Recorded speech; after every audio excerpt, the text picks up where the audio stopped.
Знаете ли, че жените не са единствените същества, които имат глутеуси? Знам, че това звучи като нещо очевидно, но тогава нека ви задам този въпрос. Защо повечето мъже никога не тренират своите? Правя това видео с две основни цели. Първо, да образовам онези от вас, които не са запознати с ползите от тренирането на глутеусите като мъж, и второ, да помогна на тези, които като мен са се борили с растежа и активацията на глутеусите през годините. Днешното видео е много лична и интересна тема за мен, защото аз съм човек, който обича да тренира. Независимо дали става въпрос за силови тренировки, кардио или комбинация от всичко. Аз просто съм голям фен на това постоянно да предизвиквам тялото си. Но има един малък проблем, който ме тормози много дълго време. Глутеусите ми. Аз нямам естествено развити глутеуси, които просто да растат, когато тренирам крака. През годините ми се наложи да изследвам различни начини за активация, сила и растеж на глутеусите. И в това видео искам да споделя с вас какво научих. Като цяло мъжете не обръщат особено внимание на глутеусите.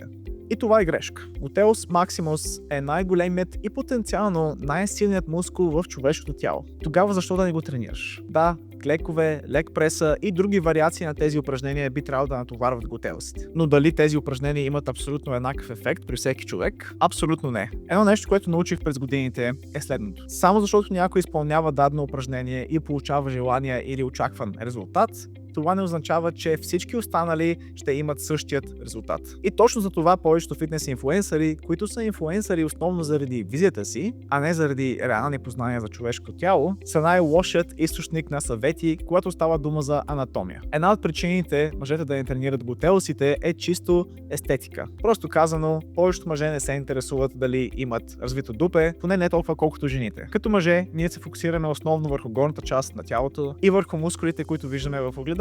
Гърди, ръце, квадрицепси. А глутеусите остават на заден план. Буквално. Другата причина е свързана с нещо, което споменах по-рано. Механиката на тялото. Може ли всеки да кляка? Да, нека парафразирам. Може ли всеки да изпълнява клек с щанга като упражнение? Отново да. А сега?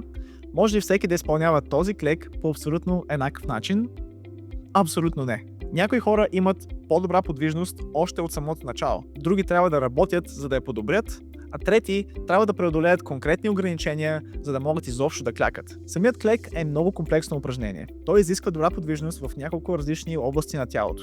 И ако ти липсва подвижност в която да е от тях, клекът неиминуемо ще се адаптира, независимо дали ти харесва или не. Ако ти липсва мобилност в една или повече от тези зони, тялото ти винаги ще избере пътя на най-малкото съпротивление. И когато това се случи, глутеусите обикновено са мускулът, който бива прескочен. Вместо бедрата да вършат работата, коленете поемат натоварването. Вместо глутеусът да разгъва таза, кръстът започва да компенсира. Вместо натоварването да се разпределя, една става върши цялата работа. Така че когато мъжете казват "клякам тежко, но не усещам глутеусите", това не е проблем на концентрацията. Това е механичен проблем. И точно заради това глутеусите при мъжете често остават неактивни с години, дори при редовни и тежки тренировки. Преди да си поговорим за упражнения, трябва да говорим за структура. Защото мускулите не се активират на база на намерение. Те се активират на базата на позиция, дължината и посоката на силата. Глутеус максимус основно отговаря за разгъване в тазобедрена става, но също така участва във външна ротация и контрол на позицията на таза. Глутеус медиусът и минимус работят повече в фронталната и трансверсалната равнина, като стабилизират таза и контролират позицията на бедрената кост. Тук ключовият момент е ориентацията на мускулните влакна. Самите глутеуси не са създадени да работят в плитъкобедно движение. Те са създадени да произвеждат сила, когато тазобедрената става е сгъната и мускулът е в удължена позиция. Това означава, че дълбочината има голямо значение. Ъгълът в тазобедрената става има значение, подравняването на ставите също има значение. И ако никога не поставиш глутеусите в позиция, в която имат механично предимство, те никога няма да доминират движението. Независимо колко тежест има на щангата. Клекът често се възприема като универсално решение. Ако клякаш, глутеусите ще растат.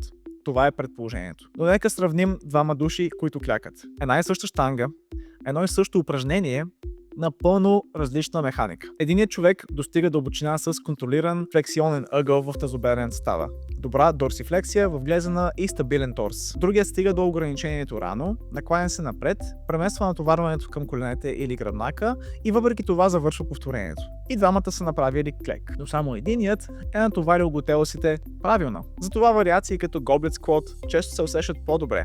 Контрабалансът позволява по-добра дълбочина. И също така машини като Hack Squat карат хората изведнъж да усетят глутеусите си. Самата среда премахва изискванията за подвижност, които все още не могат да се покрият от ставите. правите. Самото упражнение не се е променило. Това, което се променя, са ограниченията. В повечето случаи проблемът не са самите глутеуси. Проблемът е в това, което е под тях, над тях или свързано с тях. Ограниченията дорсифлексия в глезена променят цялата стратегия на клека. Слаб преден тибиален мускул означава лош контрол в дълбочина. Ограничена мобилност в тазобедрената става променя позицията на бедрената кост. Слаби ректор спина и мускули води до нестабилност и компенсации. Скован гръден отдел променя ъгъла на торс. А самата мобилност в раменете дори влияе върху позицията на щангата и натоварването на гръбнака. Когато една нишка в веригата се провали, цялата система трябва да се адаптира. И глутеусите обикновено плащат цената. Ето ключовата концепция, която повечето хора пропускат. Глутеусите не се нуждаят от повече насоки. Те се нуждаят от по-добри позиции. Те се активират най-добре, когато тазобедрената става е сгъната, тазът е под контрол и мускулът е натоварен в пълен обем на движение. Дълбокият двустранен клек е страхотен, ако можеш да го изпълниш чисто. Но ако не можеш, насилването на дълбочина само затвърждава компенсациите. Истинският въпрос е следния. Как адаптираш средата, за да заслужиш активацията на глутеусите? И тук идват интелигентните регресии, промените в стойката, повдигането на петите и алтернативните модели на движение. Не като преки пътища, а като стъпала. Защото активацията не е нещо, което насилваш. Тя се появява, когато механиката е правилна и оптимална. Ако искаш да научиш повече за това как да тренираш оптимално или ако имаш нужда от помощ при рехабилитация на травма, провери линка в описанието за повече информация. И ако това видео ти беше полезно, не забравяй да се абонираш, да харесаш видеото и да оставиш коментар отдолу, ако имаш някакви въпроси. Ще се видим в следващия клип.